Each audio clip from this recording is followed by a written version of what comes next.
Welcome back to the STGeek Podcast with AJ, Peter, and John. So what's up, guys? Hi, guys. Hello, I'm This Peter. is John. Fuck you, Peter. It is AJ. Fuck you, Peter, as well. Pretty much on this podcast. That comes later. Yes, much later. Maybe after recording. Maybe a little bit while we're still recording, though.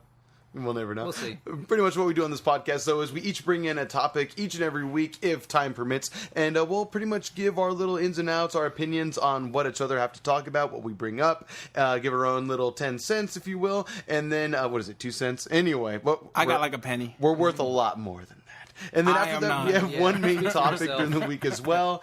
We do have one main topic. It's probably in the title of this video/episode anyway, which is the Halloween 2018 movie, which is pretty crazy just to see that such a revival happen. But anyway, we'll get that to later. Though we do have some news, right, right, guys? Yeah. We do have some news. What's up, dude? Building off of last week's episode, we talked about how Iron Fist got canceled after 2 seasons, and shortly after... Well deserved. Shortly after that, it was announced that Luke Cage is also canceled, which is dun dun dun. a shame. That is a shame. I especially because you talked high praises about the second season last episode. The way that last episode. Yeah, the way the second season ends, it's not necessarily a cliffhanger, but it does. It can be continued. It wants to be continued without a doubt. Like they clearly ended with a third season in mind. I won't say what it is for those of you who haven't seen it. It's a bit of a spoiler, but it's very intriguing. There's so many different directions they could have gone with a third season. And, I mean, I suppose this could be something of a blessing in disguise. They might end up doing a Heroes for Hire show, completely scrapping both of their solo shows. I don't think so either. That's mostly just wishful thinking. Sorry. Well, let me ask you guys. Before we get to that, sorry if you heard Peter say sorry. I was not stopping him from popping his pop socket over and over on his phone. We gave him some talking privileges, and he fucked up. And look what he did. I was fidgeting. Done. You're in the corner with a dunce hat for the next 10 minutes, sir. So let me ask you guys. Please. Let me ask you three questions. One question is directed towards Peter. The first one is, when did Luke Cage Season 2 come out? Last year? No, it was this year. Towards the beginning? No, it was somewhat recent, like maybe a couple months ago. God damn. Okay, so... I didn't know either. Are you guys surprised they got canceled? Very much. Well, knowing that Disney's starting their own streaming service for Marvel... Why not carry it over as far as I'm concerned? That's why I asked. Because I'm not surprised, because you know that's what Disney does. I mean, they killed off the X-Men in the comic books to promote their own shit. True. So are you guys surprised? Because I know it was kind of a popular show. I'm surprised at this point because Daredevil Season 3 also recently came out, like maybe a week or two ago, which I haven't seen yet, but...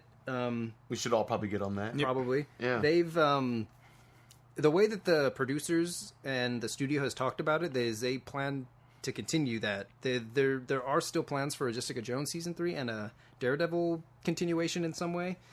No announcements have been made for a Defenders 2, which probably a good thing because the first one wasn't too great. But in any case, if they're planning to continue Daredevil and Jessica Jones, it does still come to a surprise that they're canceling Luke Cage and Iron Fist. Especially since I think Jessica Jones Season 2 was weaker than Luke Cage Season 2. Sure. And from what I hear, I still haven't seen Iron Fist Season 2, but from what I hear, Iron Fist Season 2 is still good.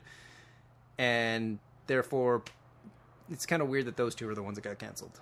Weird that they took their strongest away. However, if you think about it, I mean, this could be like an opportunity for Disney to obtain in the sense that, I mean, look, they took their strongest potentially away from Netflix, so that way when the streaming service comes back, or when they start their actual streaming service for Marvel and Disney, they might revive what they want. The back strongest? Into it. They canceled Luke Iron Cage, Fist. for example. I'm just saying, okay, fine. Iron Fist alone, Luke Cage and Jessica Jones, if they're willing to take all that away from Netflix, then who's to say that they won't reproduce it on their new streaming service and start new seasons then, if not as a rebranding. This is a business practice that's gone on for a long time. Most recently, if you think about it, for those that might be native to America or whoever else might have a Toys R Us, I'm not sure if you guys have heard, random news, but they closed down recently, store-wide, nationwide, if not worldwide, whatever. and then are now reopening as well under a new brand name. But essentially, same owners, didn't have to worry about severance pay. So while they may not want to continue their service on Netflix, obviously, because they have their own streaming service to come, then maybe they'll just bring it back when that time comes once again. Who knows? Maybe. The rumor is that, with Luke Cage in particular, that there was some drama behind the scenes. And that may be why that one got canceled. Still no official word as to why Iron Fist got canceled, but we'll never know. Yeah, exactly. It got pretty bad press in general, though. I mean, obviously the second season didn't do well enough to not leave a bad impression. Because, I mean, as far as John and I know, as people that never watched a season, what do we think of it? What from what we've heard? Negative things, obviously. I've heard season 2 has gone better, but when you're comparing it to crap. Exactly. How far better can you make things? Exactly. So there you go then. Hopefully things are great, and maybe they'll bring it back when Disney starts their streaming service. But interesting to note, though, as well, that they're kind of taking a heavy hitter like that actually did well, as you mentioned. Not only was the first season pretty well acclaimed, and the second season improved the formula on top of that, for them just to take it away, maybe they just feel like their money's better off somewhere else. To be honest, I've never understood how Netflix manages to stay in business ever since they've started producing original content. Because you look at some of the production value of these shows, and they gotta be in the millions. Sure. Netflix is a household name. There's probably hundreds of thousands of people that subscribe, but still, they produce, or at the very least, they publish so many of these shows. Yeah. This is I don't know how they keep it up. I don't know if the money that they make on subscribers alone, because they don't have ads or any of that.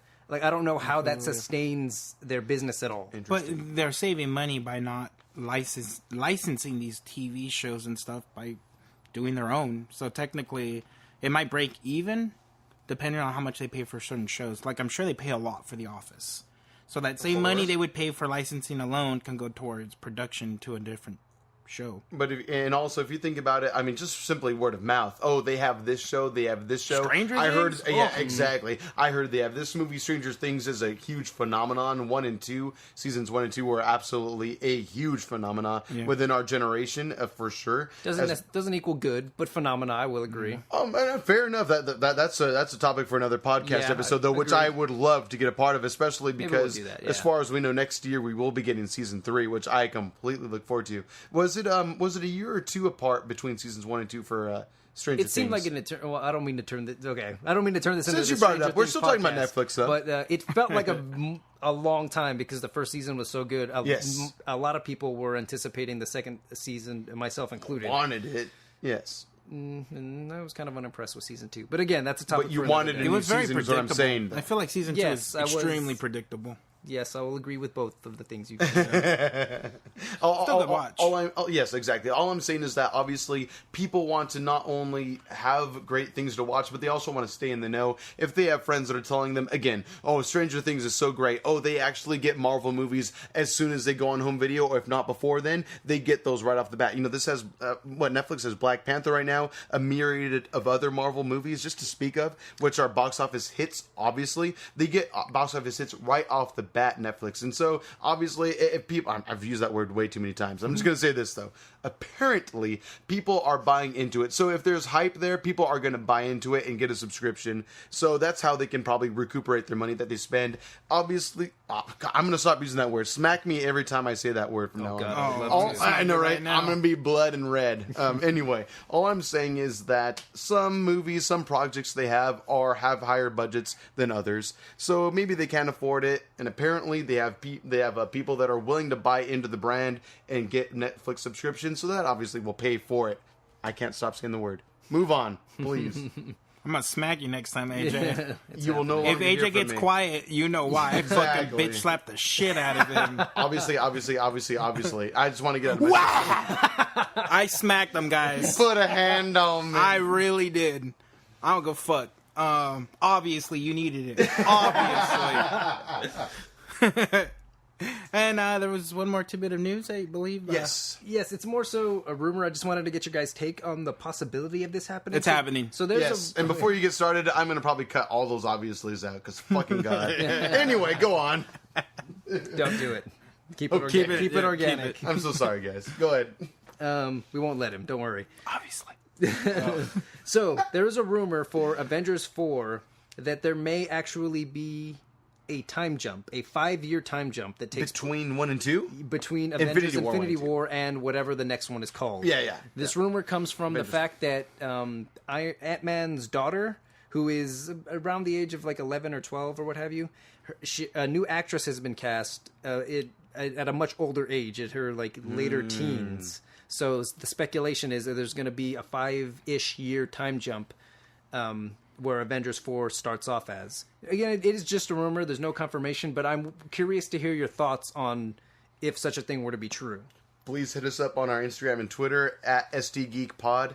STGeekPod, that is, once again. But that is pretty crazy to hear. Although you think about it, though, and this is something that we were talking about before we recorded this podcast, and also in conversations past as well, in the sense that Captain Marvel, when is that movie set? What decade? 90s. 90s, okay. And she's going to be a huge part of the MCU to come, correct? Oh, yeah. For Phase 3 and beyond, obviously. Yeah. Oh, God fucking damn it. Anyway, sorry, I just used the word again. So, yes, just, what was that? Phase 4, by the way. Phase 4? Yeah, man. I thought we were only going to be starting Phase 3. No, it just ended with the Avengers. Yeah. I thought Phase 3 wasn't starting until Guardians 3 came out. Jesus Christ! All of our credibility is out the window now. At least mine, anyway, for that matter. Bring Glenn. I don't think it's any surprise for people that are listening anyway. But I will say this: okay, Captain Marvel, known to travel time and such, because if her solo movie is starting in the 90s and then it's jumping to the future, time travel has to be a part of things. So for all we know, maybe it's just another segment within the movie where it's going to have a flashback into time or flash forward into time. Does it need to be a part of the movie? But are you talking about time travel or a 5-year jump? That's yeah. You're throwing the word time travel. He's not talking. He's saying it's a 5-year. Like for Avengers 4, it's going to be 5 years after the events of Infinity War. Yes, that's where it takes place. It's not time travel. It's just, which I like, because they have time to kind of get over the fact that people are dust or dead. There will be a heavy impact. Now there's a plan, but I wonder if it's going to start with Captain Marvel already there. Since it's a 5-year gap, or is she just it took her 5 years to get to Earth. And then she's like, hey, guys, I'm here. Let's fuck some shit up. Well, apparently in her solo movie, she's already on Earth, but that's not a bad thing to question, though. I mean, we don't know. That movie's not out yet. We don't know how it ends. She could go to the other side of the galaxy. She can... There's another rumor that she's trapped in the quantum realm or some shit. Interesting. So what the fuck would the pager do, then?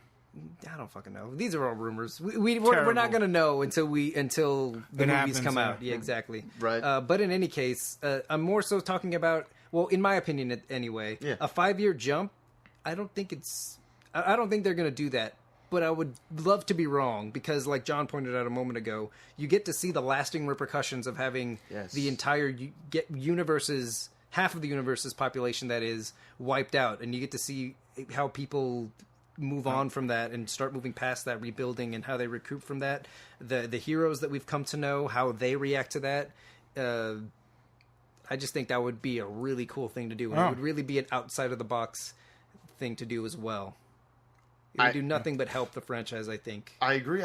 It'll be nice to see the heroes on the downside of things trying to rebuild, but it makes me wonder, will they even have a chance to? I wonder if it'll be more of like forgive me for potentially being insensitive to history, real human history, but if it's more of like a Holocaust thing to where God, Andrew, why would you bring that up? I'm just saying, in the sense that, in any war situation, in that the people that are being oppressed have to be more covert about their operations. They're kind of rebuilding from the ground up again. Maybe Iron Man is sending special secret messages to other heroes within the realm or within the world. Exactly, you know what I'm saying? Mm-hmm. So where they have to kind of quietly strategize what they're going to be able to do in order to combat Thanos, because obviously he won. What are they going to do about that next step now? Where are they going to begin with when Avengers 4 starts? 5 years later, I'm more than fine and open to that possibility. I just want to know what that future will look like, how they have to move around the world at that point. Are they going to be sending, secret messengers and stuff like that to be able to relay messages between one another, between maybe different factions of heroes that are left in the world, and for the world governments for that matter? I mean, I'm kind of going off the deep end with this, but I don't see that not being a possibility for the future that's to come in the movie. At least maybe the first hour or so. I suppose. I mean, the Sokovia Accords and like all the superheroes who aren't aligned with that are still technically criminals. At least the last we heard. So yeah, that may very well be a possibility. Okay. I just need to bring this up. I told AJ this story earlier today. So I was rewatching Avengers with my girlfriend, and she's in love with the actor of Winter Soldier. So as he's fading away, she kind of looks at me. She's like, "John," and I'm like, "Yes, yes." And then you see the dust come, and then I'm like, "Do you think we could smoke that?" Oh my god, I would do it. By the way, Just. You're bad. Sebastian Stan. That's his name. I couldn't think of it. I'd smoke him. I knew it was a double S. That's all I could remember. Worth it, by the way. I'm single now. Speaking of Nazis, SS. Single now? What do you mean by that? Because I smoked him. And I know, right? Playing you him. Smoked my man. It's all right. So does that about do it for news? Would you guys say for the week? That's all the news I had. All right. The most important news. Yeah, obviously. the ones I give a shit about. Comic book news, yeah. Heavy stuff for sure. Sorry if I feel like I was rambling and using the O word over and Stop bringing over. it up, AJ. Stop talking about it. Yes. I'm sorry. I had to bring it up. Live in your it's shame. been bothering me. I'm sitting in it right now. Anyway, so then, of course, as the show goes, we bring in our own topics for each and every week when time permits, and then we'll have a main topic to go with at the end as well. So, again, 3 topics. Who wants to start off? Who do you think I should?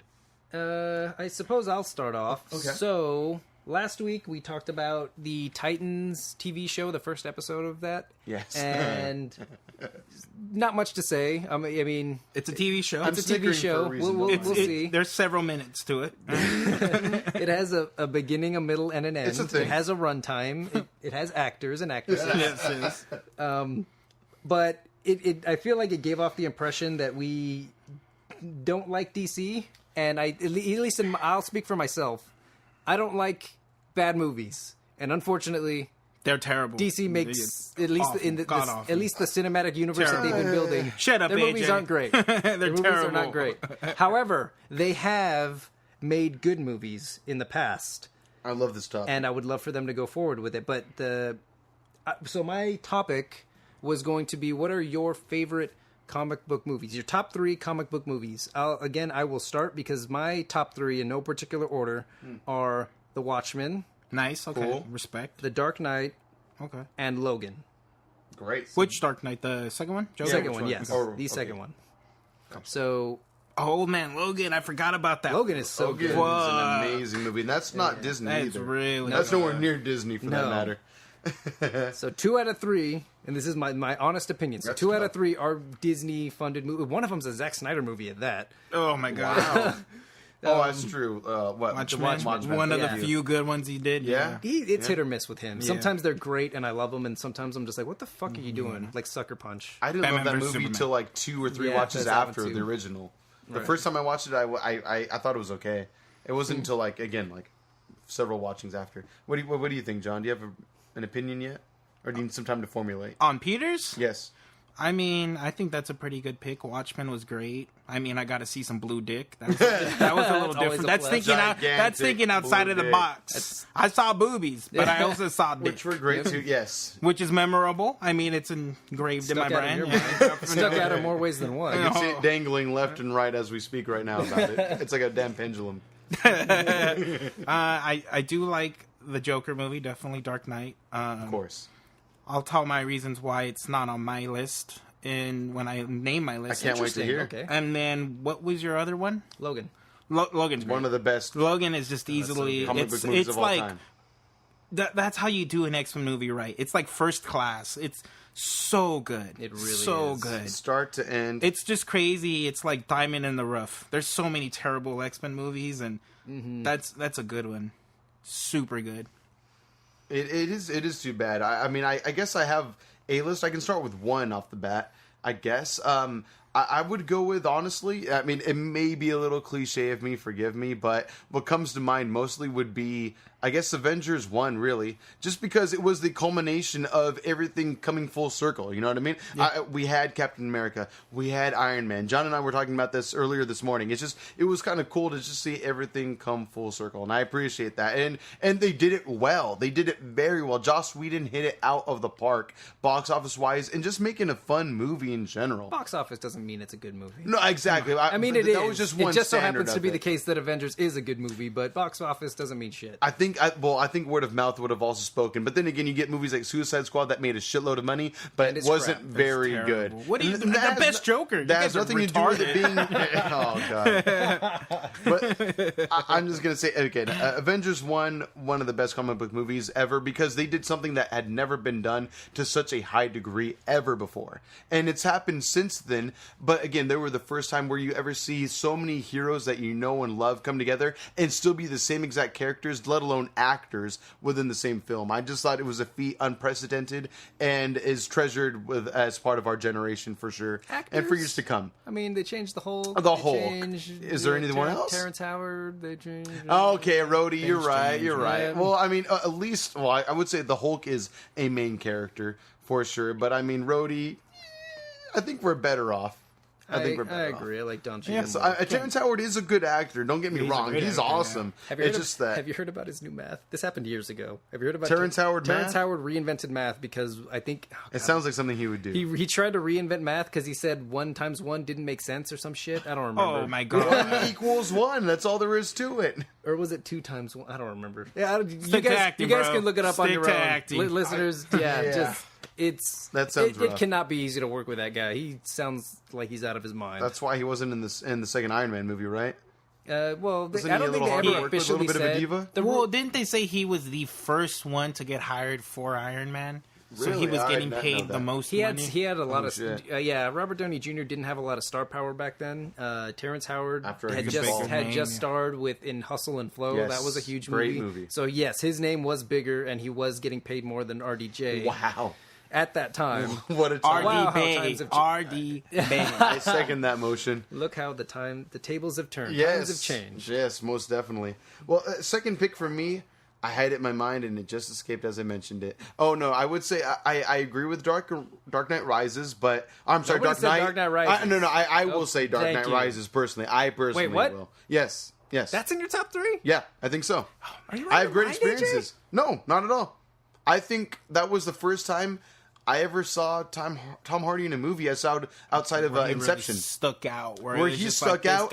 He was a charismatic actor, and he made an even more charismatic character. I will admit, the first 15 minutes of that movie, the first time I heard Bane speak, I was like, wait, who's talking right now? Wait, that's Bane talking?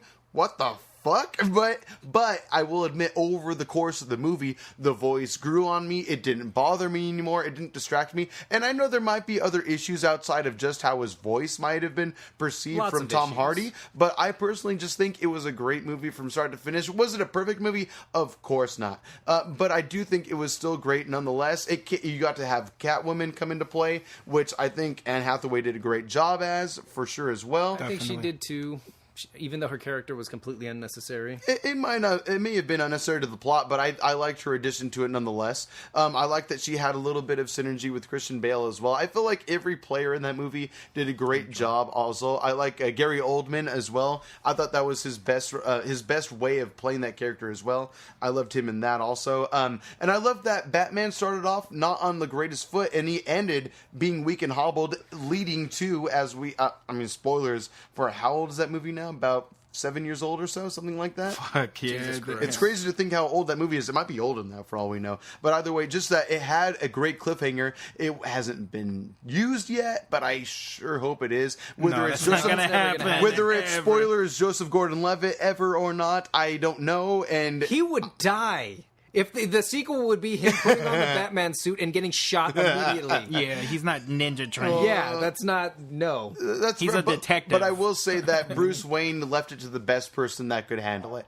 At least at a moral standpoint. Maybe not physically fit, but at least he knew that he could trust it. Now that I think about it, he's probably around the same age when Bruce Wayne started to train for Batman in that universe. Yes, exactly. So, I mean, it's never too late. I didn't think about it. Another thing I might add is just that, obviously... God, so he's going to train with the Court of Owls? The League of Shadows don't exist anymore. Like, let me just say this. That we know of. Out of all the movies within the last decade that have had Batman in movies, or Batman in the movie, which director helmed that? I'm sorry, what? Within the last decade, what movies that had Batman in it stood out to you, and in a good way? Christopher Nolan. Exactly. So, all I'm saying, maybe it's a weak point to make, but I'm just saying that Christopher Nolan did a great job with what he had. I'm not trying to take that away from him at all. No one has ever done anything as great with Batman since then. It's too bad how far everything's fallen.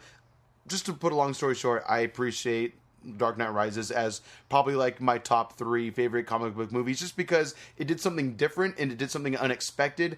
It took a turn. I mean, maybe it was a continuation of the Nolan universe, but it was more greatness that we got from it. Again, my opinion. Please combat me. I'm not saying it's a bad movie, but to put that above The Dark Knight is baffling to me. Well, I just think The Dark Knight needed more. Why can't I think of the actor's name all of a sudden? It needed more Joker, essentially. Heath Ledger, thank you. I'm just brain farting. I had too much beer earlier. I'm just saying that, yes, it needed more Heath Ledger, and I didn't get enough of that. And yet, Bane is throughout this movie. He's imposing. Yes, you get whatever. When every single scene that Heath Ledger is in as Joker steals it, I will agree with that for sure. But I wanted more, and I just didn't get enough of that. And I feel like they realized what they had with Heath Ledger, and they weren't willing to let that huge personality go by in Dark Knight Rises, so they milked Tom Hardy's performance as much as possible, and I think to their benefit. The movie was better off for having Bane in it as much as possible. That's just my thought. Okay, that is your opinion. What's your next one? And it is yours. I'll need some more time. So I'll start with mine 3, and just I'm going off of what AJ was saying. Is yes, one of my top 3 is actually Dark Knight Rises. Thank you. That's why I was saving my opinion, and kind of going like Joker lunatic. Kind of going off of what AJ was saying is, I feel like what made Dark Knight, just the Dark Knight, so great was the Joker. Yes. That is it. I hated that whole, I don't want to be Batman anymore. I need somebody else to be Batman. I just want to be in love. I felt like I was watching with Spider-Man 3. Yes, super emo. And it's great when Joker's in it, like AJ was saying. And I know, Peter, we're lunatics. Fuck you. But I'm waiting for my turn. I'm about to go ham. With a condom. In my opinion, Dark Knight Rises, just as an overall story, I think is great. I think Bane has more memorable scenes, quotes. Wow, that's a heavy thing to say, sir. I feel you. I'm sorry for interrupting. I don't know if I agree to that level. Because they're laughable, maybe. No, no, I will not say laughable. I mean, I can. Voice, do you feel like you're in charge? But did you not feel intimidated during those scenes? When he put his hand on his shoulder like that? When he's fighting Batman and he's, he owned his ass. You nearly adopted the night I was raised the darkness. in it. I was born in it. Right? He didn't sound like Yoda. I can't do a great Yoda impression. And that's a great scene in a worse movie than The Dark Knight.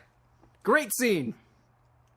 Not in a less than great movie. If you take the Joker out of the Dark Knight, so if you take the main villain out of a movie, of course it's going to be shit. What does that mean? But I think that's what Joker is what made the movie good. He 100% made the movie good. The kung fu Batman moves in those and the Dark Knight were laughable. The opening fighting scene where he's in the parking garage, I laughed so hard and scoffed at it in theaters, and I was on fucking shrooms. And he was. And don't get me wrong, I do like The Dark Knight. It's a great movie. It's fun. But my issue with it is the only reason it's so great is because of the Joker.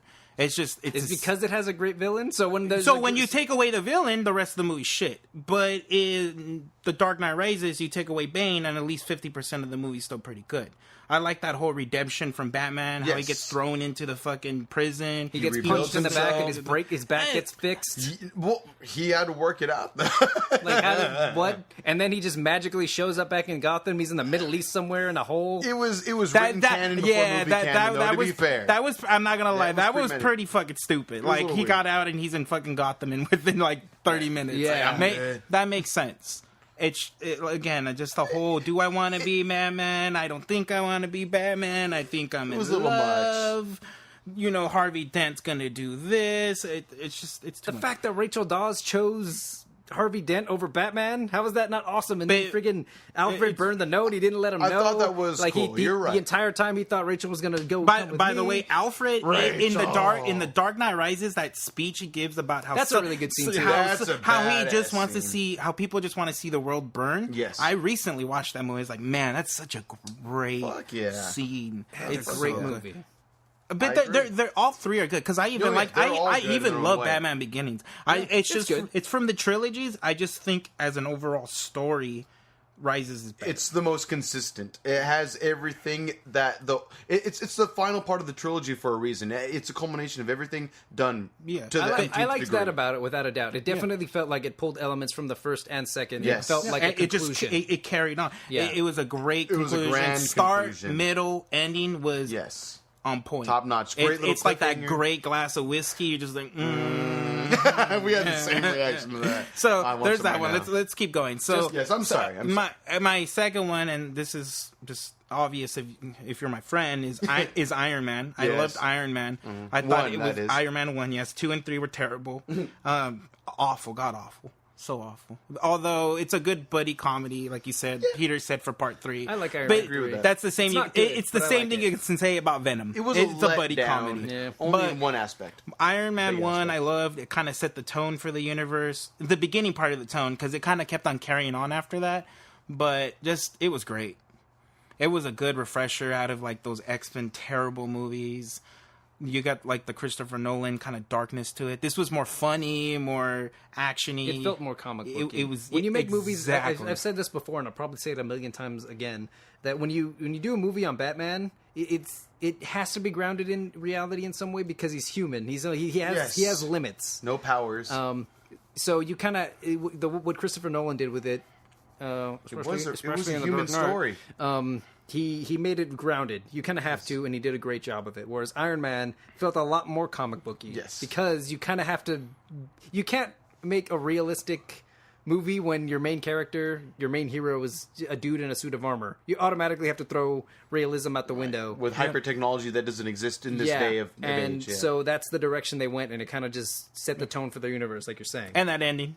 Nick fucking Fury. Going back to the Avengers being one of AJ's favorites, it started went in full circle, guys. One tease that they did at the end at their post-credit scene of Iron Man set that whole thing in motion, and they did it. They actually followed through with it. Yes, and it was incredible. They could have just teased it like they did at the end of Dark Knight Rises, not to knock my own choice and John's choice, but they actually followed through and made it happen. And not only did they do it, but it turned out great. Oh yeah. So my third pick is kind of like a technicality.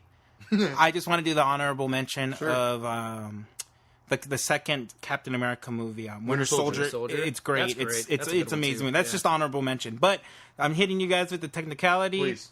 This was first made into a movie and then comic book and video games. God damn it. Well, I'm changing it now. Is this trivia? I'm going to say Matrix 1. Oh, Jesus. I'm going to say The Matrix 1. Wait, what's this technicality now? Because it didn't start off as a comic book, but it did become a comic. Oh. Because of how popular the movie was. Oh, movie? It has to be a movie? Well, Peter said favorite comic book movie. Oh, so I'm getting the technicality of saying it was a movie, but then a comic book. within the genre. And I thought it was great. I still watch it. I think the story's great. It is great. It is incredible. Became a comic because of a movie? Wait, what? It became a comic because the movie was popular? Yeah. They video games. I would say Star Wars Dark Times by Dark Horse, easily. Then if you want to name Star Wars as your favorite, but fucking stop stepping on my toes. Sorry. And let me talk about how great Matrix is. Go ahead. Okay. It's a great movie, guys. I'm good. It's one of the best movies. From when I was a kid, it blew my mind. It's so good. It's so great. Was that 99? Yeah, yep. I believe so. Jesus. There's a lot of good movies that came out in 99. Yeah. And I would say for the most part that movie holds up. Maybe not CG-wise, but as far as the movie itself, I really love the it idea still. is still pretty fucking original, right? Well, Yeah. well, kind of, but If you don't include the Bible as part of already being written. well, the same thing with robots taking over and stuff. It's essentially... Oh, it's an anime, I remember, right? Yes, they Animatrix. took... No. They took the idea from an anime. Oh, I didn't know but that. I can't remember the name of the anime. I couldn't tell So you. the whole idea behind the Matrix is essentially... Sorry, I'm going to get very pretentious right now, but it's essentially Plato's allegory of the cave. I don't know if you're too familiar with this. Yes. So essentially, reality is what you're aware of. Whatever you can perceive, What you that is perceive it your to be. reality. So when you look outside of what you perceive to be your reality, and you open your mind up to this whole other world that you're potentially not aware of. I'm paraphrasing that in a very dumbed down way, which is probably misleading, but that's essentially what the Matrix is. Look it up for yourselves if you're interested. It's very cool philosophy stuff. And watch the movie if you haven't. Or you can just watch the movie, because that's essentially what it is.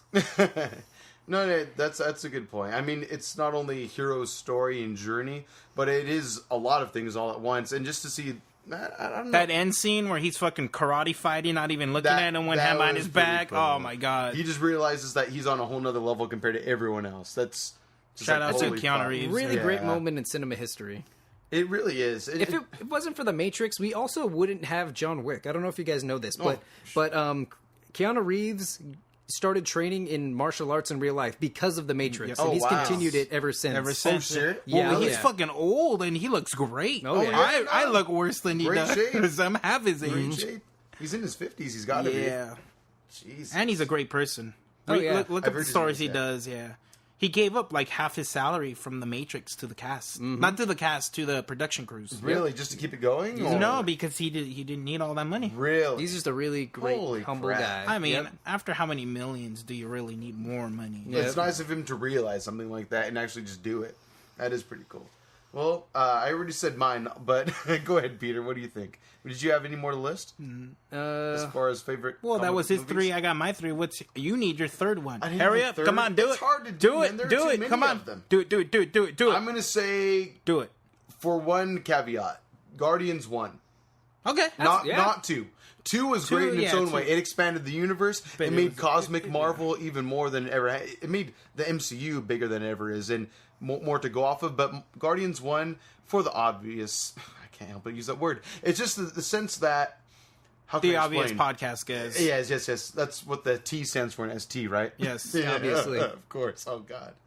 I'm just gonna say that it's because it made things different. Everything was kind of, black and white. You knew what to expect from a Marvel movie for the most part, and then it flipped it on its head. I remember people thinking, Guardians of the Galaxy? What the hell fuck is is that? that? Yeah, Wait, there's a no. raccoon and a tree on their team? That lady's green? Are we Bradley watching Star Cooper? Trek? Yeah. Exactly. Wait. Bradley Cooper, the handsome man, is a raccoon? Yeah. He's not himself? What does that mean? Chris Pratt, he wasn't anything huge since, the OC? No. At that point? What's wrong with you? Well, I Parks guess, and Recs. Parks and Recs. Recs. Yeah, Andy, yeah. my friend. Great character and great show, but I'm just saying, was he in any huge movies before that point? No. Exactly. Not at So all. That's my point. In that, not only did it bring actors that you would have never thought would be great, like Dave Bautista, a UFC fighter for that matter, again, outside of even who was in the movie, but for the fact that it made the MCU what it is now and what it is expected to be from here on out, in the sense that it's not going to be cookie cutter. It's now going to get weird. It's going to be psychedelic. It's going to be different from now on, and that it also expanded the fact that Disney is not going to only hire top tier huge directors or writers for that matter either. This is James Gunn's first chance with Disney / Marvel, correct? Yep. If I'm not mistaken. And so he nailed it. nailed it completely. Guardians 2 I like a lot, but it was more of the same, but I still appreciated it for what it was. And maybe some things were a little more zany and goofy than maybe I wanted. I'm still He may glad be the your movie father, exists. but I'm your dad. One of the many great lines of that movie, or Marvel history, movie history in general. But yeah, I just have to say Guardians 1, one of my favorite comic book movies of all time. It was the first Marvel movie that didn't have a cut and dry origin story as well, if I'm not mistaken. Yes, for Yeah. sure. And I like that it still kept the comic book zest of it, though, that Peter Quill, he had an earthling mother, but an alien father and such like that. Was it always the case that his father was a Titan or whatever? Celestial. Celestial, And sorry. no, it was not. He was Igor the Living Planet? right? Well, Ego the Living Planet Ego is the Living Celestial. Planet in the comic books that was never a thing. Oh, Ego was never his father. It was, I forget his name, but he was like some king of some the Kree. It wasn't the Kree. It was like the Shi'ar or something. I don't know. There's so many fucking alien races out there. It was like a king, though, right? Yeah, he was like royalty. Royal, yeah. Shatari or something like that. Was it? It wasn't. We have limited knowledge. Just know that. I honestly didn't even, as a hardcore Marvel fan, I didn't even know who the fuck the Guardians of the Galaxy were when that movie came out. No idea. They're very niche. I've looked into it since, and apparently it was a very, they had a very short run in like the early 70s or something like that, and it was actually like Yondu and a few others. It was different. It was a different group at all, and then they revived it in 2007 with the cast that you're more familiar with. Which is the more highly acclaimed version, too. Yeah, it's the one that took off. The other one didn't really do so well. But You yeah, had even one right before the movie as well. Sorry. I think that might be to the one I'm clarify. talking about. Maybe I'm. In any case, yeah, very, very obscure, and they nailed it. It was great. Great movie. That's a good pick. Absolutely. How about... So that's it? That's Is that all of it? Yeah, let's hear your topic now, Adrian. Cool. All right. So, speaking of Guardians, actually, this rolls right in. On time for sure. Do the words "Hot Christmas" mean anything to you guys? Hot. No. Okay. Well, it is said that the working title for Guardians 3 is Guardians Hot Christmas. Guardians of the Galaxy Hot Christmas. Though, then again, we have had other titles, like, what is it? Like, I forget what Winter Soldier's little working title was, but it was something like Cold Burn, for those of you that may know that are listening, hit us up on Twitter and Instagram, again, at STGeekPod. Let us know what that working title was for Winter Soldier, and any other working titles for that matter. We put very little effort into this podcast, as you can tell. Yep, we basically. try, but not hard enough. I don't try at all, guys. Just to This put it is John. simply, working titles don't mean a whole lot to the actual titles that they end up being, for that matter. For example, it's just that obviously whatever Winter Soldier was called originally, it is now Winter Soldier. It's not what it was. For all we know, it's just like an inside joke between the production team and actors when they're actually making the movie, and they're just doing it as a little tease, saying that, hey, this movie is in the works, it's not out yet, this is what we're calling it for right now, just to get people excited.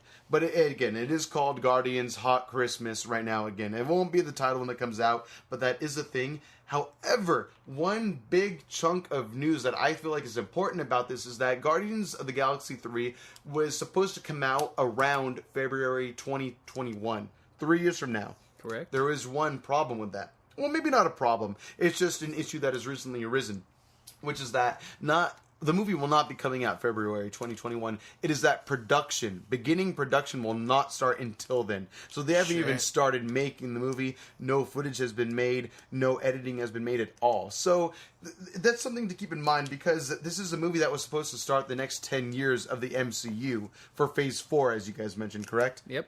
Yep. It's kind of weird to think that now that James Gunn is gone and no longer a part of Marvel and is potentially not even interested in returning to Marvel, that this is now a thing that they're pushing it back. It's understandably so, because now, since, again, they have to push it back because they lost their lead writer and director of that film and potentially other films to come within the MCU. It's kind of scary to think. And you also have tweets from Dave Bautista. I'm not sure if you guys have seen those. He's interested in Suicide idiot. Squad, right? Well, it's more so talking shit to Disney, but... Well, he's biting the hand that feeds him. But he loves James Gunn. He's loyal to James Gunn, which is fair. I don't blame him at all. No, I don't either. No. He gave him his big break, and he's good. He's better off for it. Like I think we've mentioned this in the past. Dave Bautista's a really good actor. Yeah, he's actually a really solid one. And he does good. Who would have thunk? Yeah, and he probably credits a lot of that to James Gunn, but understandably so. I certainly think that that's the case. Probably brought it out of him. Yeah. Brought him out of his shell. Having said that, he should probably keep his mouth shut. He's not doing himself any favors by... I mean, who wants to hire a guy that's going to easily just start talking shit about it? True. I mean, what if he just turns around and does the same thing to DC and James Gunn in general, you know? He's just going... I mean, again, he might believe in James Gunn, which is fair to do, because, I mean, we've seen what he's capable of, and he makes great movies, and great ragtag teams come together and to amazingness, but... At the same time, should he really be opening his mouth and biting the hand that feeds him?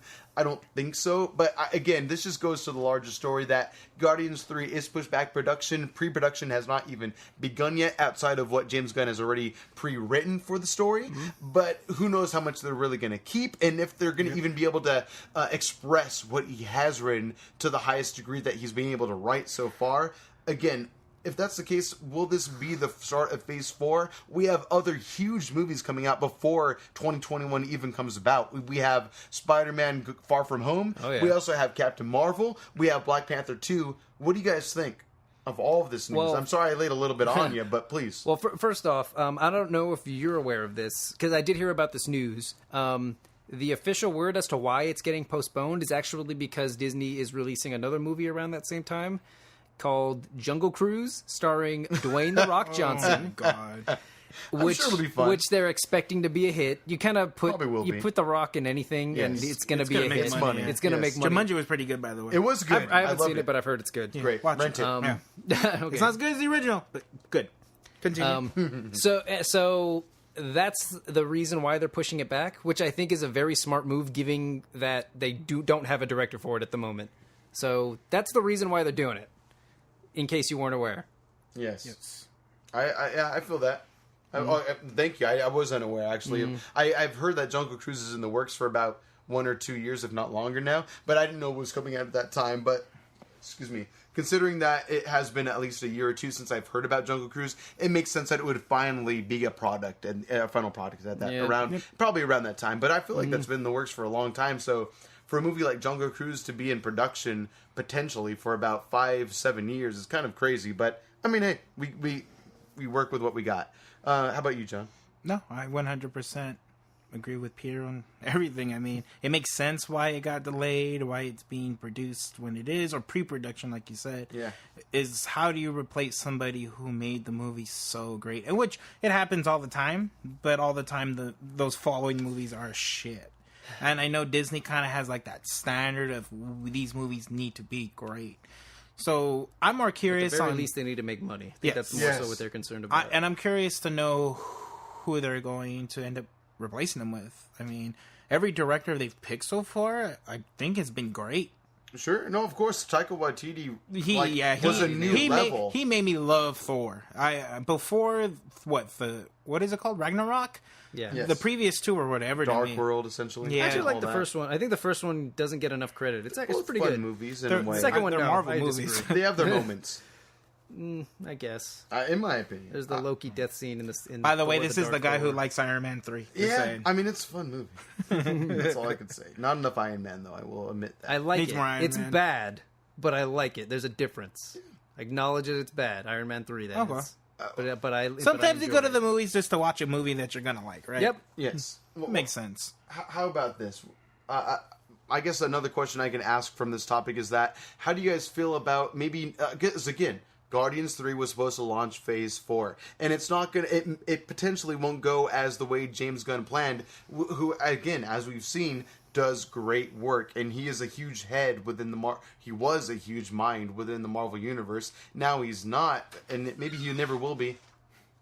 Right. So what I'm kind of curious about is it really going to be the start of Phase 4? Or because It may not now. That's the thing. don't phases end after the Avengers movies? Originally, that was the case. I think Ant-Man, the first Ant-Man, changed that. It was supposed to... Because Ant-Man came out after Age of Ultron, but it was originally supposed to come out before. So Age of Ultron was supposed to end Phase 2. But then... So Ant-Man was supposed to be included in Phase 2. But then I forget the reason why they pushed it back, but they actually launched Phase 3 with Ant-Man taking place after Age of Ultron. Huh, so it's whatever Disney decides. Pretty much. Essentially, whatever it comes down to in the Okay. end, which is why I brought up that maybe Black Panther 2 or Spider-Man Far From Home will end up being the start of Phase 4, potentially, because those are going to be the huge box office draws. Not that any MCU isn't a movie for that matter. Then again, Ant-Man 2, Ant-Man and the Wasp, it made money, but not as much as the rest, I believe, if I'm not incorrect. At least nowhere makes near what sense, Black yeah. Panther made or what Infinity War made, for that matter.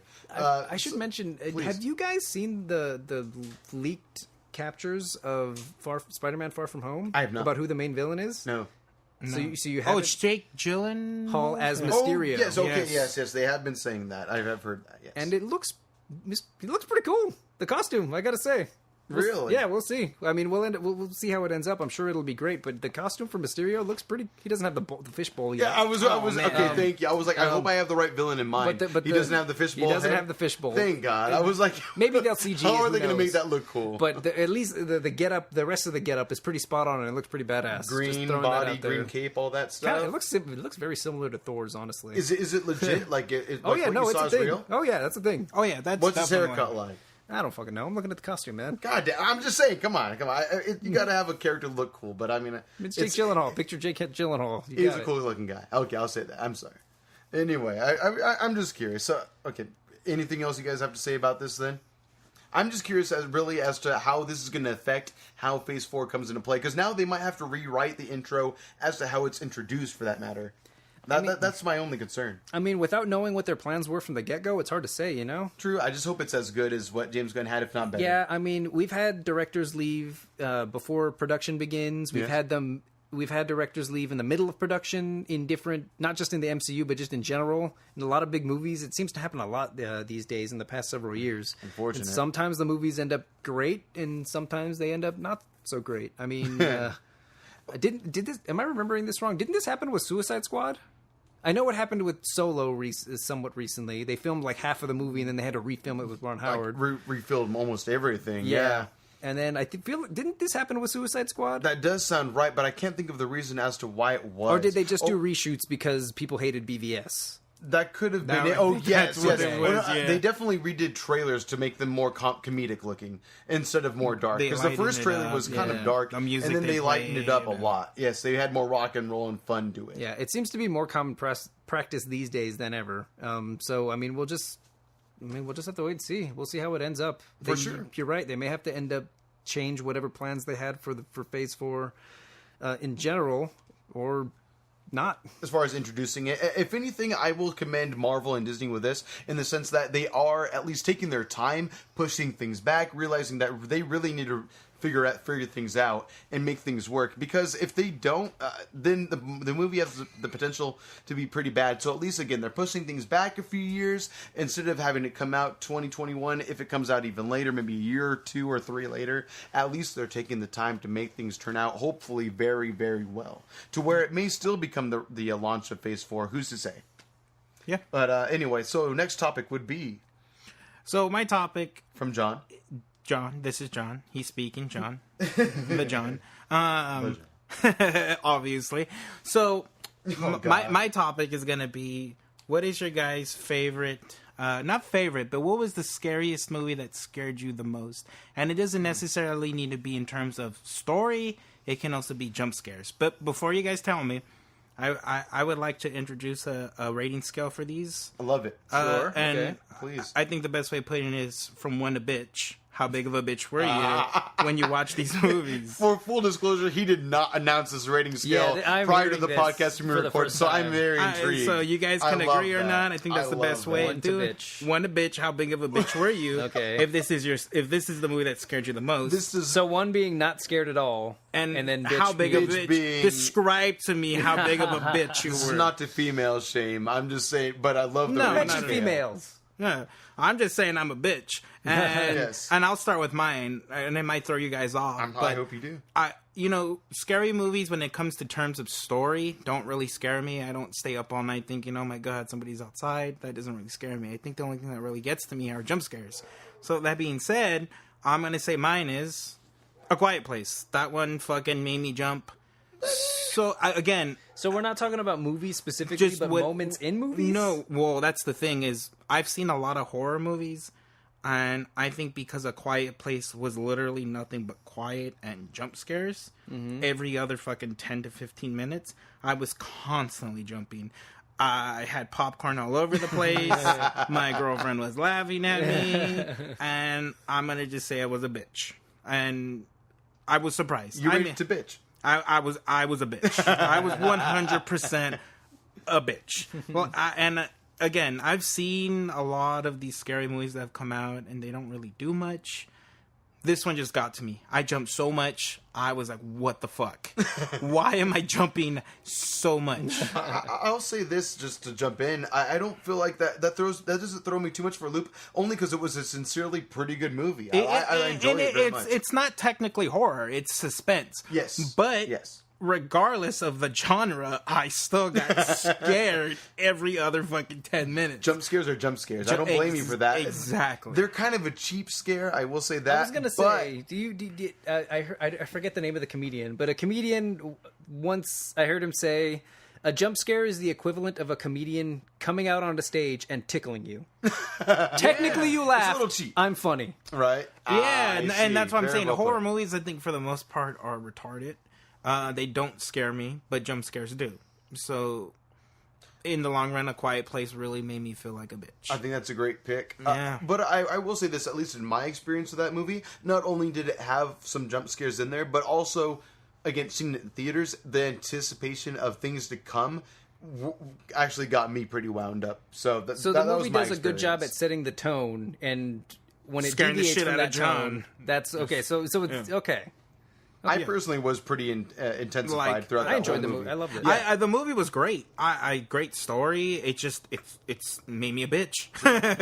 Side note on that, for that movie in particular, or related to that movie, John Krasinski is lined up to help write the second one as well.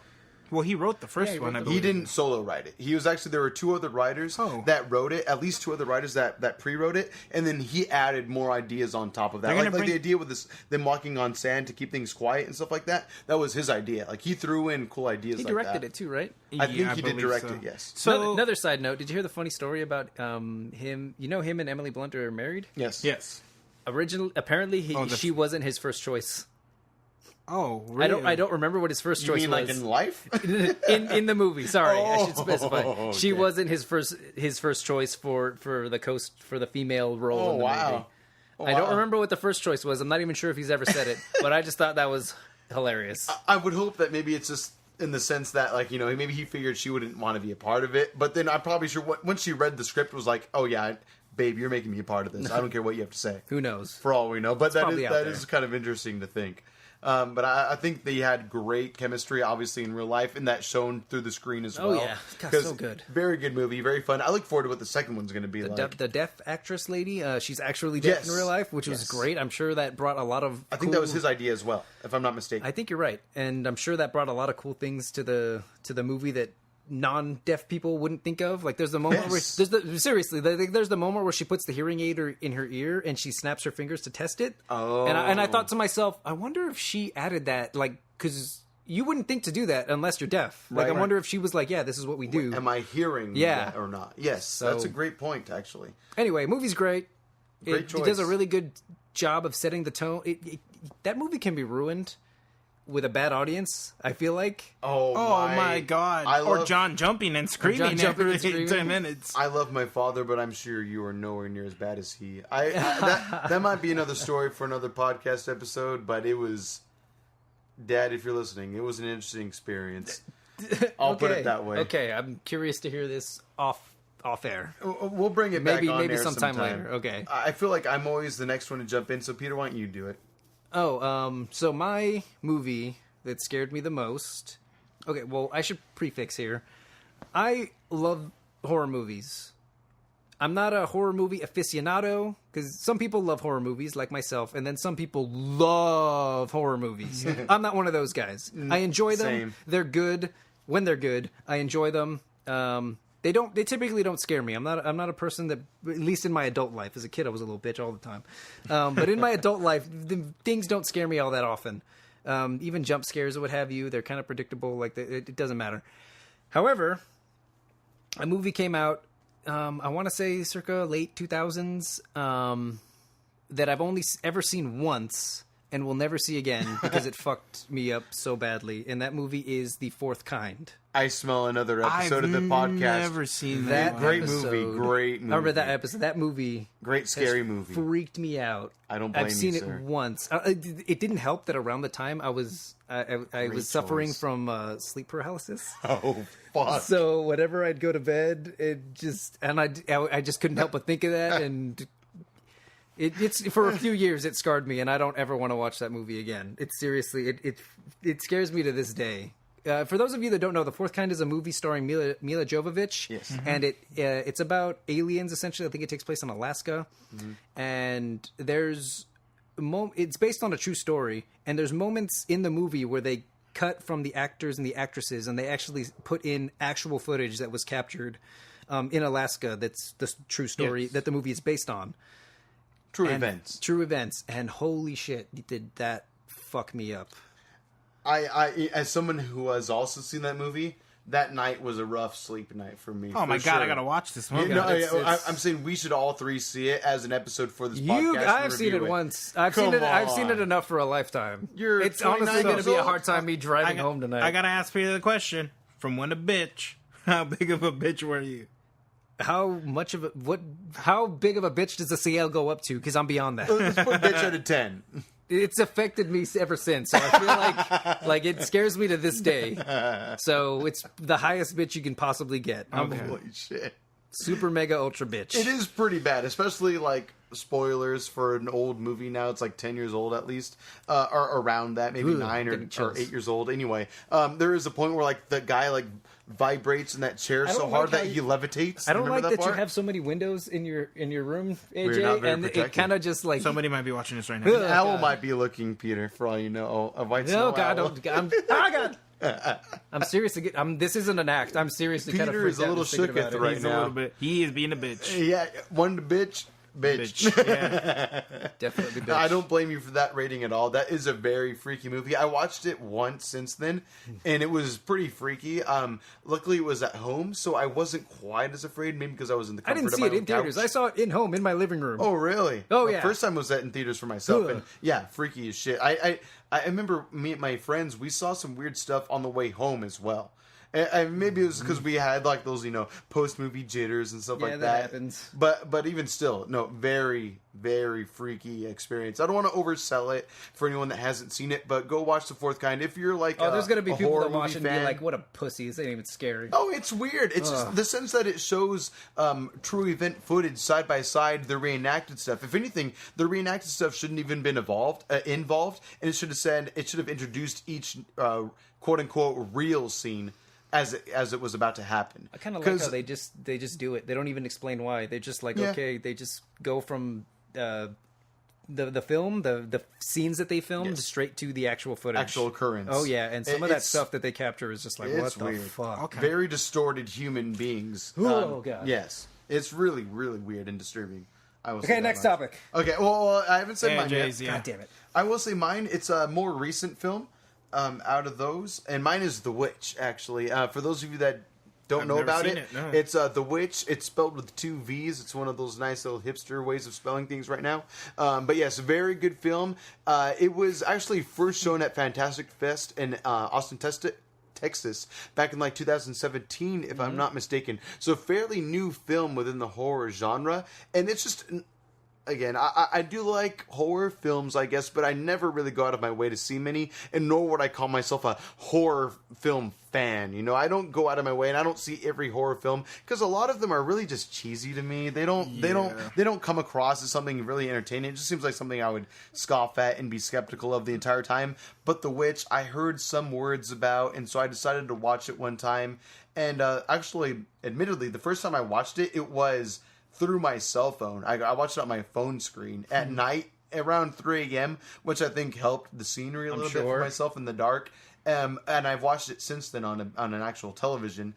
And it's just a sincerely good movie. Not only is it a horror flick, it's just sincerely greatly acted, great story, and it's just a weird little folktale as far as you guys might be familiar with like the Salem witch trials era. Yeah. Oh yeah. Okay, well, it's based around that time where pilgrimage was a thing and the villages were born in America, and essentially there's a family. I don't want to get into spoilers, but just to set the tone, there's a family within a village who has been seen as practicing outside of the religious realm that is Catholicism or maybe Christianity within that time period, and also their practices end up getting them banned out of the village.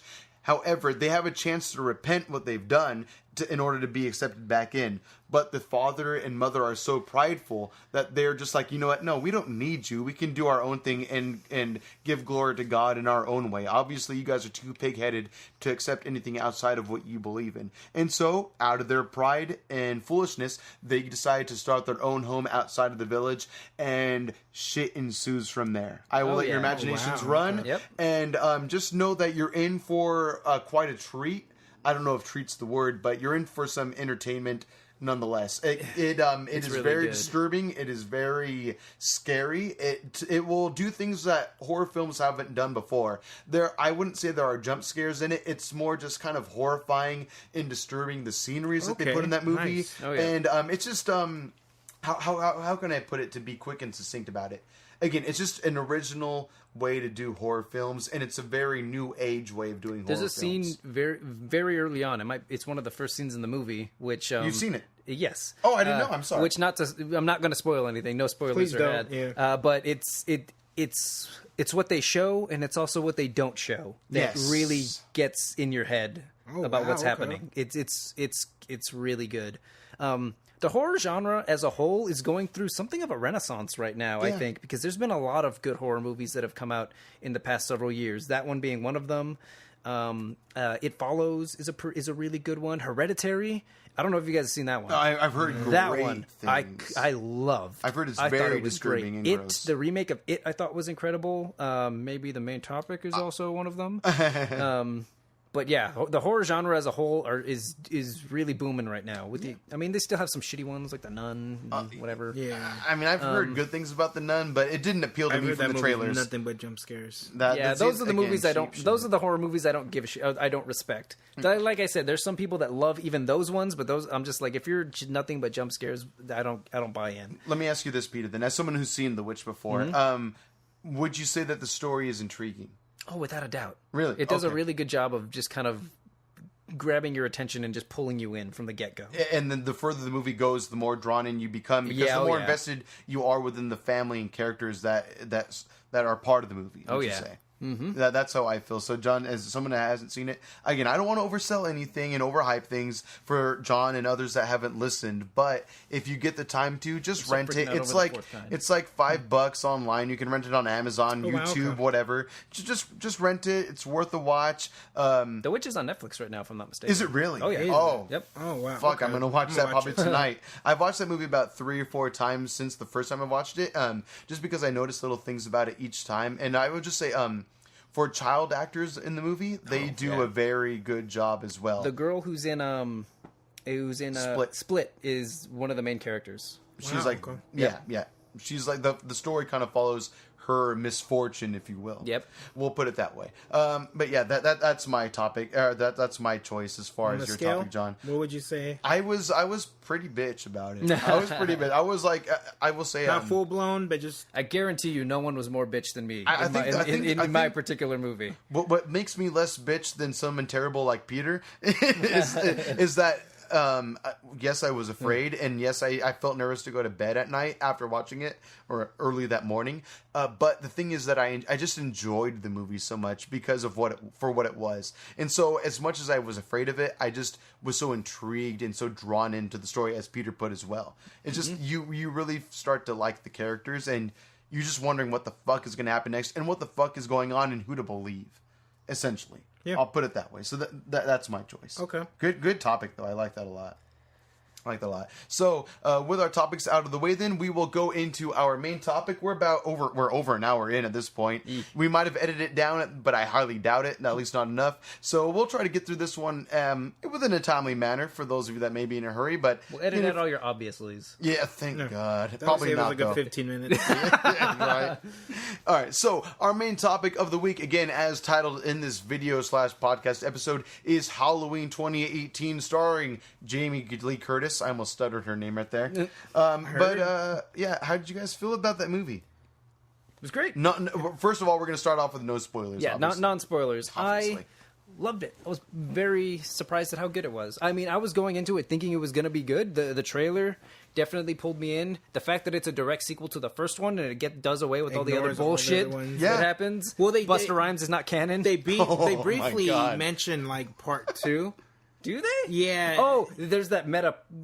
This isn't spoilers, I guess. No, I don't think it is. is. There's a funny meta joke that they mention where they said like, "Oh, I heard Michael Myers was Jamie Lee Curtis's brother or something like that," which is canon in part 2. Is it 2? Yeah, I believe. Okay, it's yeah. Oh, I thought he was her uncle or something. No, like that. no, they were supposed to be brother and sister. So they do play around with that a little bit, which I loved a lot. I liked that a lot. Yeah, I see. It was a nice little throwback. Yes. Gotcha. Well, technically, that means that number 2 would align with the Rob Zombie films as far as the baby being the mom's youngest daughter. Is that correct? I've never seen I that only one. saw the first one and I didn't like it. I don't remember it. Oh, you didn't like it? Of the Rob Zombie ones, yeah. Not to delay too much from the actual review of this movie, but I personally think that those are some of my favorite horror movies are the Rob Zombie versions of some horror flicks, including those ones. There were some things I really did not like about it, some of the acting, for example, but for the most part, I actually really like those 2 movies a lot. But again, that's just as far as I go. But anyway, so we start off with the movie, and how would you guys say it started off if you had to describe it? Without too many spoilers. I like the story. I thought the story was pretty good. Some things are a little cliche. Sure. But I mean, killing was great. I think overall it's a scary movie. It wasn't like super scary. Yeah. I got through it. Yeah. I think I jumped maybe in one part. I'm going to sleep great tonight. Yeah. I want you guys to know that I'm going to sleep like a baby. I slept just fine that evening, for sure. I don't think... but it's overall, like story-wise, I think it's pretty good. How about you, Peter? You feel like you have something in mind? Or it looks like you do. I think it does. I will say, before I get into the movie itself, I will say that this movie does a great job. Okay, so like I said earlier, I'm not a big horror aficionado. I wouldn't consider myself an expert by any stretch of the imagination, but I do know some stuff, and I noticed a lot of homages to the first movie in this one in a lot of good ways.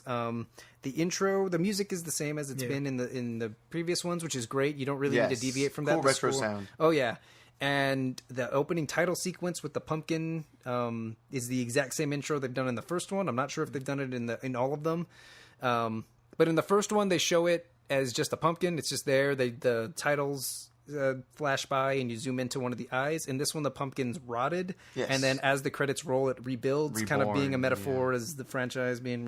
That's a good point. No, I didn't think about that. You're right. And then Good observation. Also the cold open that they do before the titles even splash, I thought was great.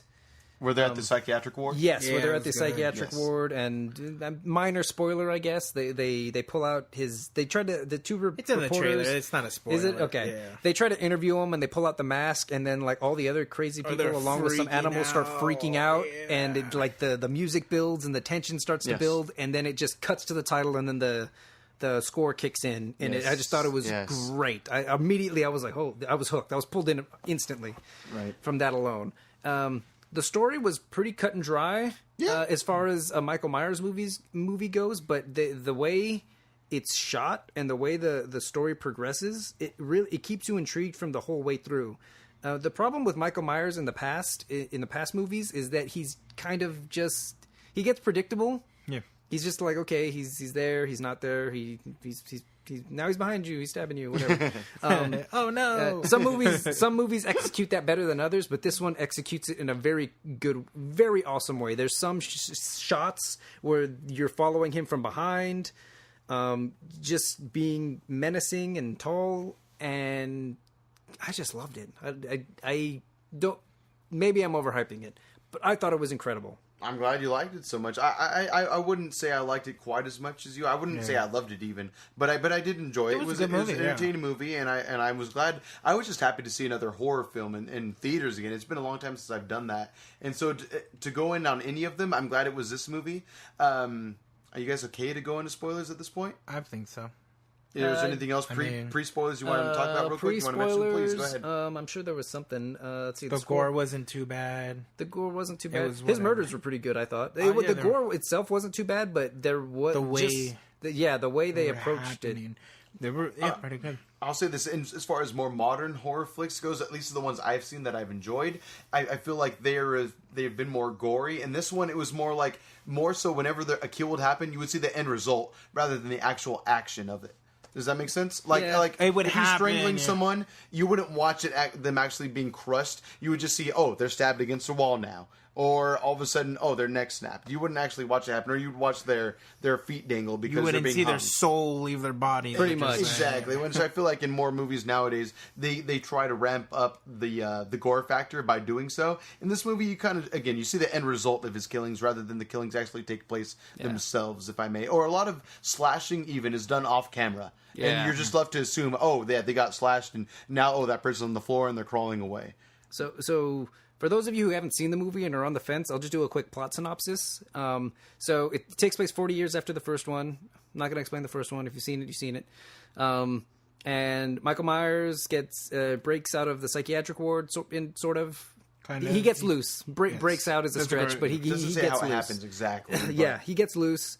And Jamie Lee Curtis, who was the protagonist in the first movie, she's aware of Michael. It's kind of fucked her up in the head, and she's very been aware dealing. Of Michael. Yeah, she's very fucked up in the head because of the first movie, and so you kind of get to see how she's dealt with everything that's happened to her. And it kind of, once she finds out that Michael's loose, then hijinks ensue. Well, that's a pretty basic plot synopsis. Pretty light way to put it, but you're right. Yes, very well done. I didn't know that it was exactly 40 years after that. That's a good point they to said make. it a couple of times. Oh yeah. I was a little distracted in my viewing. Unfortunately, just a little disclosure. So when I went after my radio production class at school, and I was able to. I just told some friends in my class that I was going to go to the movie tonight, and they kind of wanted to hang out. So I was like, "Why don't you guys come? Well, I'll just do it." So it was like me and 3 other dudes. We just went together, and it was a great time. It was actually really fun. The only thing was, one of my buddies, he's a little outspoken and eccentric. Jeremy, if you're watching, I'm talking about you or listening. But I'll just say, he was very much anticipating everything that was going to happen to where he was vocalizing it. So it kind of... That's me with a lot of movies, again, honestly. I've been that guy too. I've been that guy too where I feel like maybe I take away the experience from others. Again, Jeremy, I love you, but... Fuck you, Jeremy. Yeah. This is John, by the way. Unfortunately, I kind of had to be like, calm down a little bit. And then there were a couple other people in the audience behind us that were kind of trying to get him to be quiet as well. He was like that? Never invite him again. Fuck you, Jeremy. Whether he heard it or not, it remains to be the case. But yeah, he was very much excited throughout the entire movie. Again, I did get to enjoy it, but it did kind of take out a little bit of the fear factor for me, which is a little unfortunate. I will definitely see this movie. Don't see A Quiet Place with Jeremy. Yeah, essentially, or my father, or with John. I'd rather see it with John. I'll hold you. No, I'll hold you. You don't want me to hold you. At least I'll feel comforted while I'm being scared. I'll take that. But okay, full spoilers. Yet, or anything else? I think that's full spoilers. Yeah. Okay, that's enough for non-spoilers. I mean, I will. Is there anything as far as chronologically speaking throughout the movie you guys want to mention from the first quarter of it or first third? Well, something I want to bring up. Yes. To Peter, I don't know because I haven't seen the first one in several years, but they kept on focusing in on that house. Oh yeah, that was the original house. Oh yeah.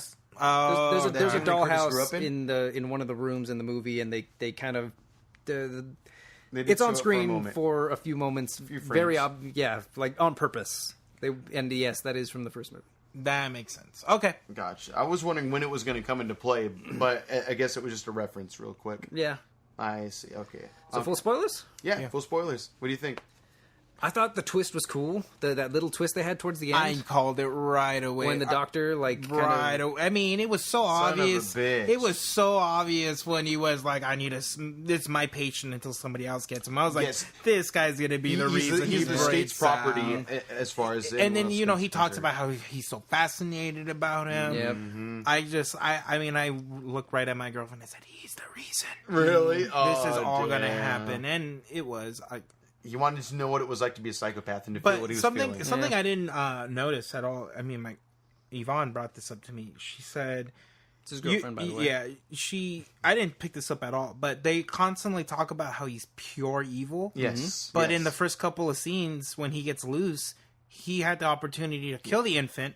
He didn't kill the infant. Yes. There's an infant who was crying. Mm-hmm, so is he really, truly evil? I was wondering the same thing because I was the whole time when the infant was crying and he walked by it, I was thinking in my mind, he's going to stab it. Please don't do it. Please don't do it. Please don't do it. I was really hoping he did. Right by it. So I was really hoping he did. Oh, I fucking hate kids. So that's not why. But fair enough. That seemed to be a thing in this movie where he could have killed kids. A couple times. Because he kills a kid. No, yeah, he does. What kid is? Oh, the yeah, one he with does. The dad as a hunter. Yeah. Yes. So he kills one kid. But he doesn't kill the infant. Then there's a time where the trick-or-treaters bump into him, and the kid's really polite and says he's sorry. So how does he pick these victims? I like that they play around with that because the doctor does ask, like, I don't understand. I want to get inside his mind. Like, does he just kill at random, or is there something of a roadmap? Is something driving him? And I like how they ask that question in the movie. They never really answer it, but they do address that. The movie itself kind of answers it by what he does, is the actions he chooses to make or not make. Yep. Again, there's an infant he chooses not to kill, even though it's crying and maybe potentially annoying to him. Mm-hmm. There's little kids that bump into him while they're trick-or-treating. He lets them go, even though he could have totally killed them. But part of me wonders if he doesn't kill some people because it's out in the open, even though he had the opportunity. He didn't want to get caught right away. It seemed like he was going to kill that girl who was in like the slutty nurse costume. Like, she even sees him like, what the fuck's that guy's problem? Yeah. So I felt like you got that sense that I don't think he cares. No. But it does seem like he only does it when nobody's around. Yeah. Yes. So, I mean... Take that as it may. Either way, pretty good movie. I definitely don't think it's the scariest horror film to ever come out. Nowhere near. Nor is it the goriest. But I did enjoy what I saw, though. I think it was a pretty fun movie. I thought it did a really good job of making Michael Myers menacing. In that... Okay, so I went to go see this with my girlfriend, and there was a moment I got to live through her for a moment because towards the end when they have their final climactic showdown with Michael Myers in the house, and then they push him into the basement. He's been shot, he's been stabbed, he's been hit in the head with a crowbar, like he falls down the stairs, fingers blown and off. Everybody's running up because his fingers blown off, and then she gets up. My girlfriend's a pretty jumpy person in general, but at that moment, after he sits up, after all of that shit happens to him, she jumps and she screams, "What is he?" Like, "Oh my God, what is he?" Wow, that's cool. And I feel like that's exactly the point of Michael Myers. Yes. They never explain how he survives this. They never explain why he's so strong. They don't, and that's part of what makes him so menacing. That's what makes him the Shape, is that he's not so much a person, he's an entity. He's an unstoppable force. He's pure nature. evil. Yes. I love how they are listening to the recordings of one of the people who gave him the evaluation. Right. And they said he's pure evil. You need to die. He needs to die. Yes, and then you need to incinerate the body. Yeah. I was like, that okay. was sick. So you kind of get that sense of he's like a demon, basically. Yeah. But he's not. Mm-hmm. He's just a guy that happens to be extremely strong. Like they put obstacles in his way that he should not be able to handle. He gets hit by a car. He gets hit by a car. He gets shot in the shoulder. He's able to, in the back of a cop car, blow the barricade between he and the passengers and the driver, blow through that, crush the driver. Mm-hmm. There's nothing physically that can impose him. Yep. He is the imposer completely and utterly, and nothing can get in his way no matter what. I will say this, though. I do like him as a character, and I love that he can't be stopped. But how did you guys feel about that, the ending of him, possibly? Well, I thought it was... The house I will ending. say this. I did like the fact... Again, it's part of what makes him so menacing, is that he's just a shape. He doesn't have any emotion or anything. Yes. Even when he's captured and they set him on fire, he doesn't flinch No, at all. He's just staring at them the eyes. entire time. Yes. And I'm just like, this... Hardcore motherfucker. Yeah, this is a villain. This is how you make this is a horror movie Pure villain. evil. Yes. And again, kind of similar to what makes the Joker so good in The Dark Knight, not to, well, I guess kind of circle back. Part of what makes him so cool is you don't know what his origins are. You don't know what his what drives him. He's just an enigma. And that's exactly what makes Michael Myers a good villain in this movie anyway. There's been some shittier ones, like I've mentioned before. Yeah. Is that why is he so strong? Why can he get shot? He has his fingers blown off. He never stops. He just keeps going. And it's so good. Yeah, it's so good for it. Very well put. To relate further with what you said, there's a scene, a line that the Joker says within Dark Knight, where he says something along the lines of, I'm paraphrasing, maybe you guys can further clarify, but he's like, he feels like he's a dog and he just doesn't know what thing to chase. He's a dog chasing cars. Exactly. Yeah. And he just doesn't know which one to go for or whatever. And that's how I feel like the Joker is, and that's how Michael Myers is, which is that you don't know. He has some sort of judgment, but no one understands the Joker. No one understands Michael Myers. All they know is that they're just some force to be reckoned with, and anything that gets in their way is probably going to end up tumultuous and terrible, which I loved.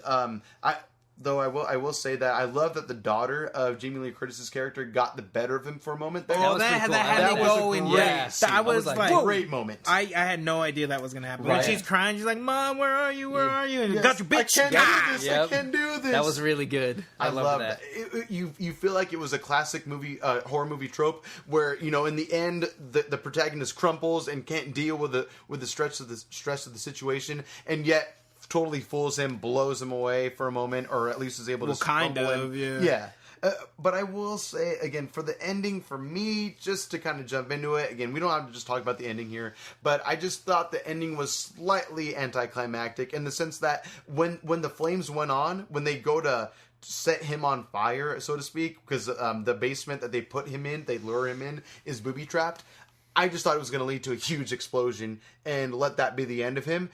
But they kind of gave him a huge chance to just survive from this. The final shot they show... He wasn't standing there anymore. Exactly. He was gone. Yep. Exactly. And then if you stay after the post-credits... Yes, I did. You hear... Oh, there was post-credits? There wasn't not a scene. Exactly. It was more audio. Yeah, there was an audio. You hear him breathing through the mask again. Yes. After towards the end of the credits. But is that all? You don't see him. Is that all you just hear breathing? You hear him breathing. No talking, just... No, he doesn't talk anyway.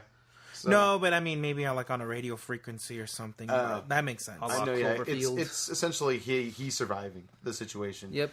I just thought it was a little anticlimactic because it shows all the lighters go off and the flames start and what is it, a lighter that's dropped or something like that? I forget. A flare. Yeah, there you go. And I just thought, oh shit, they're gonna blow his ass up. And then no, he just catches on fire and it goes into slow mo. As much as I enjoyed the movie and its ending, I was hoping that when the doctor asks, I don't know what drives him. Is it random? Is he going on a path? Yes. I kind of thought and was hoping that they were setting up for him just being random, and he wouldn't actually go after Jamie Lee Curtis's character at all. I was kind of hoping they went that direction, and she did all this prep for nothing, and what that would do to her psyche to think that she's not special. It's not her that she's after. Yeah, that she was just in her path. That's awesome. I was kind of hoping that's what they were going to go with. As much as I enjoyed the ending and how they finished them and how they had the final fight, I was really kind of hoping that that's where they were planting that seed so that was would be the ending. That's a twist it didn't even occur to me, but I would have loved that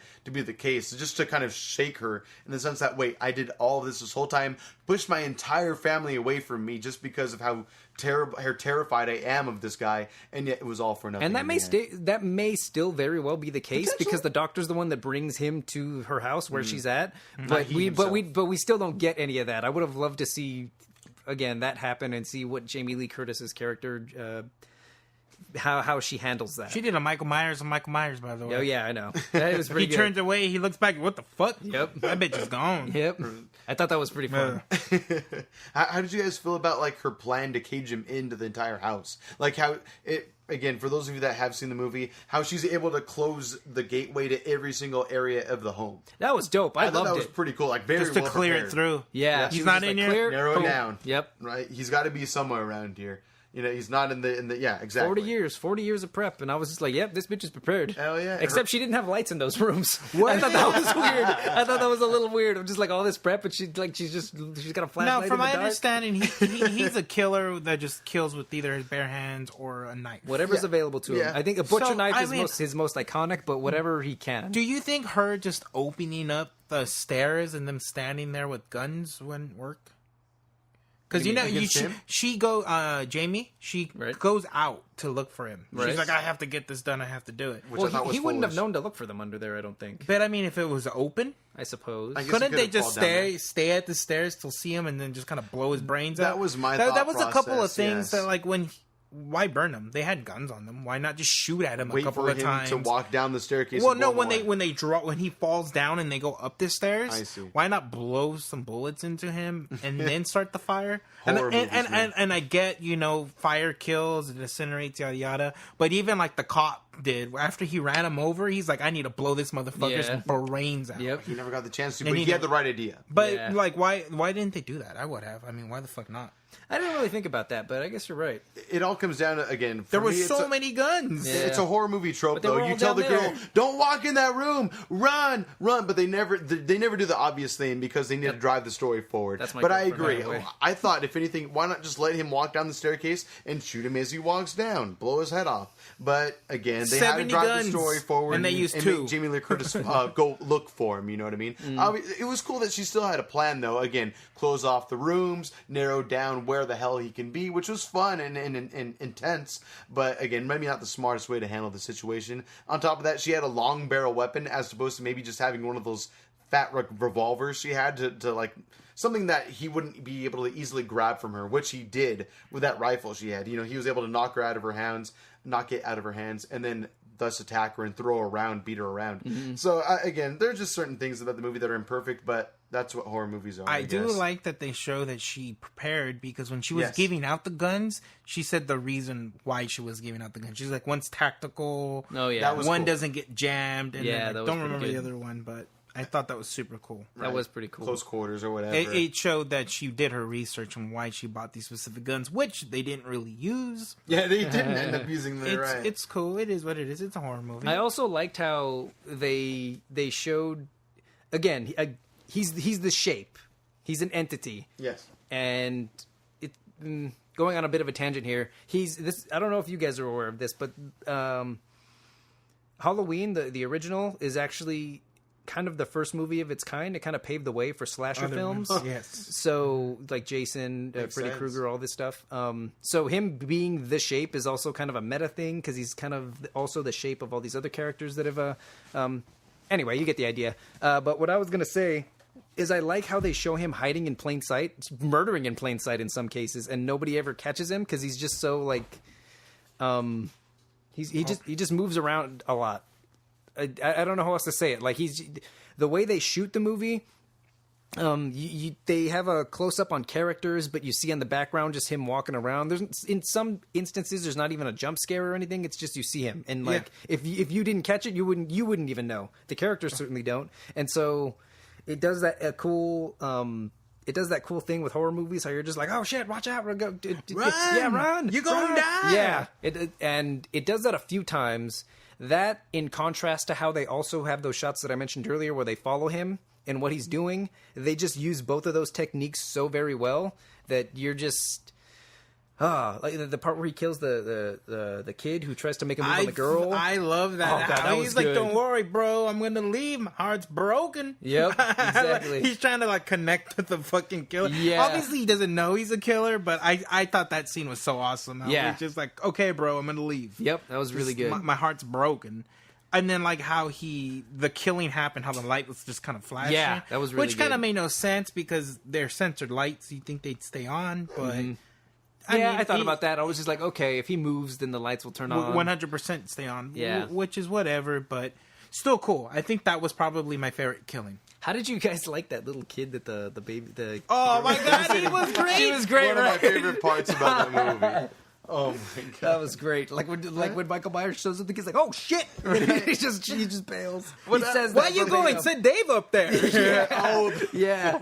Or just even before Michael Myers came into the picture, he's like, "Man, we used to be cool. Look at me, fucking clipping my own motherfucking nasty ass toenails. Oh, that's Be like, just I a heard very y'all was- sassy If I kid. had a good babysitter, she'd be reading to me. That's right. I heard y'all was gonna be smoking some weed up in my house. Exactly right. Alex Zam and Yep. all that shit. I know what you're talking about. He was great. He was God, very good. Reminds me of the Yeah. kid from Role Models, like Yeah, that same exactly. kind of Yeah, that same exactly. kind of attitude. Sassy little kid. Yeah. I totally agree. Okay, so how about this, guys? Just to cut to the chase, we're about an hour and a half into this episode already. As far as rating this movie goes... One a bitch? One. Okay, yeah, definitely not I was not a scary. bitch at all. I looked forward to being scared. Right when the previews were starting for this movie, I was getting excited. I was like, oh, fuck. Like I mentioned earlier, I haven't been to a horror movie in theaters in a very long time. I don't know what to anticipate. What if I get a little too freaked out right now and I, don't want to drive home?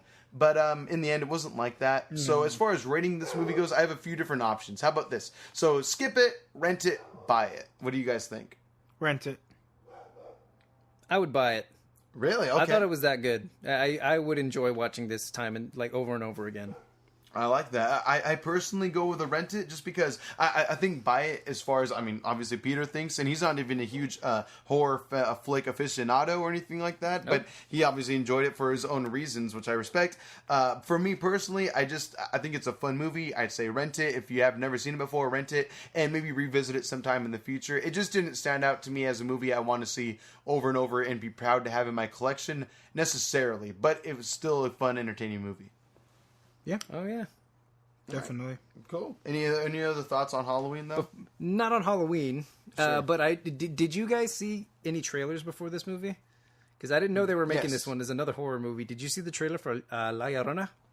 That was not on mine, but I did hear either. about that, yeah. Yep. What is it? I haven't heard That's of like it. a Mexican It's folklore. a Mexican folklore thing. Does it look scary? The lady, Yeah, the weeping woman, the lady who drowned her kids. Yeah. Isn't the Mama? No, Oh, I thought the movie Mama was was the same thing. terrible. I haven't Oh my seen God, that's Mama. all. I thought Mama was Let's the same just thing. keep going. Don't forget about that Okay, movie. But fair yeah, enough. this is Mexican scary La folklore. Llorona. I remember hearing that when I was a kid. I was just like, yep, that's what it. It brought me right back to. Yep. It's like they drive down a highway and then you see like a figure and then she disappears and then she ends up being behind you, right? Yeah, Something like it that. looks kind of jump scary. I think it's just the Mexican in me that wants to see it because I was just like, oh god, all of my La whenever. Cucuy. Yep, whenever This I summer, was misbehaving. 2019, La Cuca, or not La Cucaracha, what is Oh it? my La God. Chupacabra. I'm a little Jesus offended. Christ. Wow, I'm so offended. La AJ. Chupacabra? Wouldn't see a movie called La- Chupacabra? Where are you going with this, AJ? I'm just saying, another Mexican folktale. We both that looked at could him, be by a the horror way. film. I'm just saying. He's a gringo. He doesn't know. I'm like half Mexican. I got it I going know. on. Damn. Well, on that note, guys, that might about do it for this episode of the STGeek Podcast. By the way, what does STGeek stand for this week? Did we mention? Synchronized techno. Synchronized Oh, techno. that techno. I was doing the sprinkler. It was very well done. Well, guys, as always, if ever you have any questions or topics you'd like to add for the Message week to come, Peter. message Peter for sure. That's at PG Chava on 100% Instagram and Peter. Twitter. Always him. Always. Always. Hashtag PFresh. Every time. Always. He will respond. Hashtag feel He the will itch. respond 100% of the time.